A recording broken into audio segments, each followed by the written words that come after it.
বিষ্ণু বলেছেন এই আল হাইয়ুল কাইয়ুম এটা হচ্ছে ইসমে আজম। এটা কি? যে ইসমে আজম দিয়ে দোয়া করলে আল্লাহ দোয়া কবুল করে, আল্লাহর কাছে কিছু চাইলে আল্লাহ দেয়। এক সাহাবী দোয়া করতেছে ইয়া হাইয়ু ইয়া কাইয়ুম, বিষ্ণু নবী বলে এই সাহাবী তো ইসমে আজম দিয়ে দোয়া করতেছে। তাহলে দোয়ার সময় বলবেন ইয়া হাইয়ু ইয়া কাইয়ুম, পারবেন?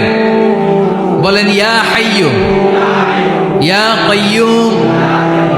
আল্লাহর এই দুটো নাম ধরে ধরে আল্লাহরে ডাকবেন, তাইলে ওই দোয়া কবুল। পারা যাবে? বিশ্বনবী দোয়াতে বলতেন ইয়া হাইয়ু ইয়া কাইয়ুম বিরহমাতিকা আস্তাগীথ আসলিহ লি শা'নি কুল্লাহু ওয়া লা তাকিলনি ইলা নাফসি তারফাতা আইন।